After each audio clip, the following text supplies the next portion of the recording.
नमस्कार, आप सभी का स्वागत है चौथा स्तंभ यूपी न्यूज में। आपको पता है कि वर्ष 2022 में उत्तर प्रदेश में विधानसभा चुनाव होने वाले हैं। उसी को देखते हुए तमाम जो राजनीतिक पार्टियां हैं वह रैली पे रैली कर रही हैं, जो मतदाता हैं उनको लुभाने की कोशिश कर रही हैं। इसी के तहत हम महाराजगंज जनपद के फरंदा विधानसभा में मौजूद हैं। यहाँ पर एक जगह है उदितपुर, वहाँ के अभिनव विद्या मंदिर में कल यानी 23 दिसंबर को छत्तीसगढ़ के मुख्यमंत्री भूपेश बघेल जी आने वाले हैं। यहाँ 11 बजे उनका कार्यक्रम है। आप मेरे पीछे देख सकते हैं कि हेलीपैड बनाया जा रहा है। जो अन्य तैयारियां हैं वह जोरों शोरों से जारी है। यहाँ पर वह किसान जन चेतना नामक एक रैली को संबोधित करेंगे। आप मेरे पीछे देख सकते हैं कि जो तैयारियां हैं वो जोरों शोरों से चल रही हैं।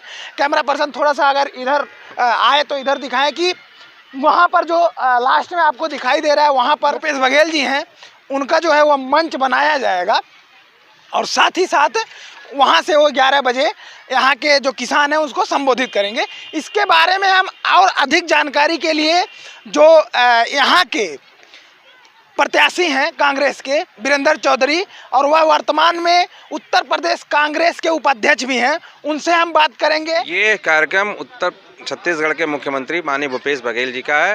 भूपेश बघेल जी चूँकि किसानों के नेता हैं और किसानों की बात करते हैं, और ये मेरा क्षेत्र जो फरंदा है ये निश्चित रूप से किसानों का इलाका है। चाहे बगल का उदितपुर हो, चाहे भगवतनगर परसियाँ हो, लेजार महादेवा हो, परासखाड़ हो, बैकुंठपुर हो, पिपरा मोनी हो, ये जितने गांव हैं यहाँ पे कोई उद्योग धंधे नहीं हैं। एक उद्योग धंधा के नाम पे यहाँ पे चीनी मिलती फरंदा की, वो भी यहाँ के सरकारी तंत्र के नाते बंद हो गई और किसानों को मजबूर होकर धान और गेहूं की खेती करनी पड़ती है। पहले किसान यहाँ गन्ने की खेती करते थे तो उनको अच्छा उपज मिल जाता था, जिसे कैश क्रॉप खाते थे, और वो अपनी शादी, बेटियों की शादी, घर का खर्चा, वो गन्ने की खेती से अच्छी उपज पाते थे और अच्छा उनको पैसा मिल जाता था। आज वो गेहूं और धान की खेती करते हैं और खेती के बाद 6 महीने मेहनत के बाद उनको उचित फसल का दाम नहीं मिलता है। धान की फसल कटी है, आप किसी भी काश्तकार से पूछ लीजिए, किसी भी किसान से पूछ लीजिए, 1100 से 1200 रुपये क्विंटल से ज़्यादा कहीं खरीद नहीं हो रही है। सरकारी खरीद खाली फ़ोटो लगा के बैठे हुए लोग, आज तक मेरे ख्याल इतने किसान यहाँ खड़े होंगे, आप बात कर लीजिएगा, एक भी किसान की सरकारी खरीद जो 1900 रुपये क्विंटल दाम है सरकार का नहीं हुआ है। लेकिन हमारे मुख्यमंत्री भूपेश बघेल जी छत्तीसगढ़ में 2500 रुपये कुंटल से नीचे आज एक भी धान नहीं वहाँ खरीदा जाता है। 1 कुंटल धान भी अगर बिकता है तो 2500 रुपये कुंटल बिकता है, इसीलिए वहाँ के किसान खुशहाल हैं। जो ये रैली है किसान जन चेतना रैली, इसका मुख्य उद्देश्य क्या है? किसानों को किस प्रकार से मोटिवेट करना है? किसान जन चेतना, आप नाम ही समझ रहे हैं, किसानों की चेतना माने उनकी जनता जो किसान की है, जो किसान है यहाँ के, उनके अंदर एक नई चेतना पैदा करना कि अगर हमारी यहाँ सरकार हो जाएगी, अगर कांग्रेस पार्टी की सरकार बन जाएगी तो किसानों का भला होगा। 2500 रुपये कुंटल धान बिकेगा, 2500 रुपये कुंटल गेहूँ बिकेगा, 400 रुपये कुंटल गन्ना बिकेगा। ये किसानों के हमने अपने घोषणा पत्र में माननीय प्रियंका गांधी जी जो हमारी प्रभारी हैं, उन्होंने अपने प्रतिज्ञा पत्र में इसे वादा किया है कि अगर हमारी सरकार उत्तर प्रदेश में बनेगी, यही चेतना लेकर हम किसानों के बीच में जा रहे हैं, उनसे अपनी बात रख रहे हैं। जो भूपेश बघेल जी हैं वो आमतौर पे छत्तीसगढ़ में एक तरीके से, जहां तक मैं पढ़ पाया हूं, आदिवासियों के नेता या गरीब जो दबे कुचले हैं उनके नेता के रूप में माने जाते हैं। तो कितना असर पड़ेगा उनको यहाँ कार्यक्रम करने से जो फरंदा विधानसभा है वहाँ की जनता पर? देखिए, वो छत्तीसगढ़ में वहाँ का जो आदिवासियों का ज़्यादा क्षेत्र है, वो ज़्यादा वहाँ आदिवासियों की संख्या ज़्यादा है, तो उनके बीच में लोकप्रिय नेता हैं, साथ साथ किसानों के भी लोकप्रिय नेता हैं। चूँकि किसानों से संबंधित, देखिए यहाँ पे जो जानवर हैं, छुट्टा जानवरों की बहुत बड़ी समस्या है। आप जंगल के किनारे चले जाइए, सिमरानी से ले लीजिए, बड़ारा से आइए आप सिमरानी से आइए आप उदितपुर, सारे किसान रात भर खेत में सोते हैं। छुट्टा जानवरों की परेशानी से वो रात में अपने घर में नहीं सो पा रहे हैं। छत्तीसगढ़ के अगर मुख्यमंत्री के आप चले जाइए, देखिए वहाँ पे छुट्टा जानवरों की परेशानी नहीं है। उसके पीछे कारण है, आप मेरी बात सुन लीजिए, वहाँ पे पशुधन में जो है लोगों का ज़्यादा विश्वास है, क्योंकि वो दूध बेचते हैं, साथ साथ सरकार वहाँ पे गोबर की खरीद करती है। गोबर खरीद जाता है 2 रुपये किलो। देश में, पूरे भारत में कोई ऐसा प्रदेश नहीं है जहाँ पे वहाँ की सरकार गोबर खरीदती हो। छत्तीसगढ़ के मुख्यमंत्री जो यहाँ पे आ रहे हैं वो वहाँ पे 2 रुपये किलो गोबर खरीदते हैं, जिससे किसानों का उससे अपने जानवरों के प्रति मोह बना हुआ है। वो अपने जानवरों की सेवा करते हैं, जानवरों को छोड़ते नहीं, इसलिए छुट्टा जानवर समस्या खत्म रहती है। आप ही की चीज में जोड़ने वाला था। जैसे आपने कहा कि छुट्टा पशुओं का जो आतंक है वो यही नहीं है, वो पूरा उत्तर प्रदेश में है। ये तो सरकार भी देख रही है, विपक्ष भी देख रहा है। जो भूपेश बघेल जी आ रहे हैं उसके अलावा और कौन लोग यहाँ पर आएंगे? उसके अलावा हमारे कांग्रेस पार्टी के तमाम नेता हैं जो यहाँ के हमारे विधानसभा के हैं। चूँकि इस विधानसभा का कार्यक्रम है तो इस विधानसभा के तमाम कांग्रेस पार्टी के पदाधिकारी हैं, नेता हैं। यहाँ पे लोकसभा लड़ी उम्मीदवार सुप्रिया श्रीनेत जी हैं, वो भी आ रही हैं।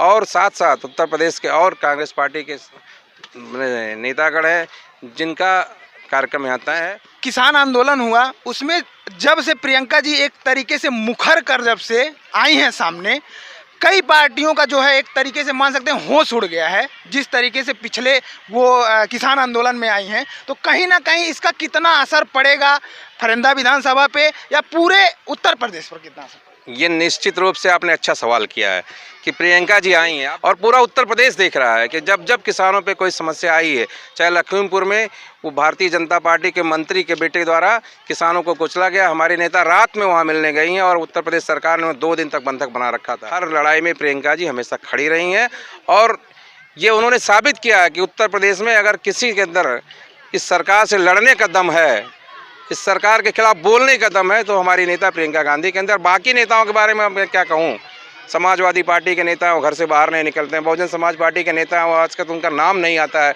तो उत्तर प्रदेश में अगर कोई लड़ रहा है योगी सरकार से तो माननीय प्रियंका गांधी जी। प्रियंका जी का एक स्लोगन है, लड़की हूँ लड़ सकती हूँ। महिलाओं में कितना असर डालेगा? ये तो निश्चित रूप से है। देखिए हमारी नेता जिन्होंने जो स्लोगन दिया, लड़की हूँ लड़ सकती हूँ, 50% आबादी, इस देश की आधी आबादी हो, चाहे हमारा फरिंदा हो चाहे पूरा देश हो, आधी आबादी महिलाओं की है। और हमारी नेता महिला सशक्तिकरण पे जोर दे रही हैं। महिला सशक्तिकरण में तमाम चीज़ें हैं जिसके लिए वो बोल रही हैं। वो एक नारा दिए, लड़की हूँ लड़ सकती हूँ, इसलिए कि लड़कियों के अंदर एक उत्साह आया, उनके अंदर एक जोश आया। क्योंकि आप भी इस देश में आज भी जब तक लड़कियों को और महिलाओं के साथ जो है, ये पुरुष प्रधान देश है, महिलाओं के साथ आज भी वो उनको सम्मान नहीं मिल पाया है जो उनको मिलना चाहिए। तो हमारी नेता चाहती हैं कि महिला सशक्तिकरण हो। 40% महिलाओं को टिकट देके वो इस बार उत्तर प्रदेश में चुनाव लड़ाने जा रही हैं। साथ ही साथ उन्होंने कहा अगर हमारी सरकार बनेगी, महिलाओं को हम अपनी सरकारी बस में मुफ्त किराया नहीं देना पड़ेगा, मुफ्त उनको सफ़र करना है, 3 सिलेंडर मुफ्त देंगे, तमाम ऐसी घोषणाएं हैं। उन्होंने कहा है कि इंटर पास लड़की करेगी तो स्मार्टफोन दे देंगे, और अगर ग्रेजुएट पढ़ेगी लड़की तो स्कूटी देंगे। और स्कूटी ऐसी नहीं जिसमें डीजल और पेट्रोल डालना पड़े, ई स्कूटी देंगे जो चार्ज करके दिन भर चलेगी।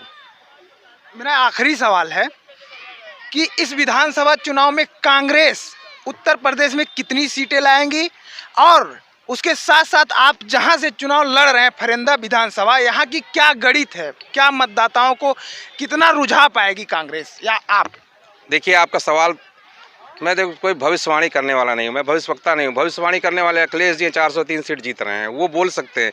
मैं सीट नहीं बोल सकता क्योंकि मैं कहीं भविष्यवक्ता नहीं हूँ, मैं कोई ज्योतिषी नहीं हूँ, मैं कोई सोखा नहीं हूँ। लेकिन मैं ज़रूर जानता हूँ कि प्रियंका जी की मेहनत से, हम लोगों की मेहनत से, कार्यकर्ताओं की मेहनत से उत्तर प्रदेश में कांग्रेस बहुत अच्छा करने जा रही है। संख्या तो आप चुनाव के बाद देख लेंगे। और जो आप फरिंदा की बात कर रहे हैं, तो फरिंदा की जनता तो मुझे पिछले 2 बार से जिता रही है। ये तो यहाँ के षड्यंत्र, यहाँ के प्रशासन के दबाव, यहाँ के प्रशासन की बेईमानी से 1200 वोट, 2000 वोट से मैं हार जाता हूँ। मैं हारता नहीं, जनता तो मुझे 2 बार से जिता रही है। मैं तो ये मानता हूँ कि यहाँ की जनता ने तो मुझे पिछले बार विधायक बनाया और आज जनता आज मुझे विधायक मानती है। सर्टिफिकेट उनके पास है, जनता का नेता तो मैं हूँ। वो तो भाजपा से सरकार ने उनको जब विधायक बना दिया है, उनको सर्टिफिकेट डीएम ने दे दिया है, लेकिन जनता का सर्टिफिकेट तो मेरे साथ है। कांग्रेस उपाध्यक्ष उत्तर प्रदेश के वीरेंद्र चौधरी, इन्होंने बखूबी जो कार्यक्रम है उसके बारे में बताया, साथ ही साथ उत्तर प्रदेश में जो इस बार कांग्रेस की स्थिति है उसके बारे में भी बात किया। हम आपको पीछे दिखाएंगे कि ये हेलीपैड जो है, यहीं पर उनका जो हेलीकॉप्टर है वो लैंड होगा और तैयारियां जोरों शोरों से चल रही हैं। कैमरा पर्सन चंद्रकांत मौर्य के साथ मैं सतीश चंद्र यादव, चौथा स्तंभ मीडिया, महाराजगंज।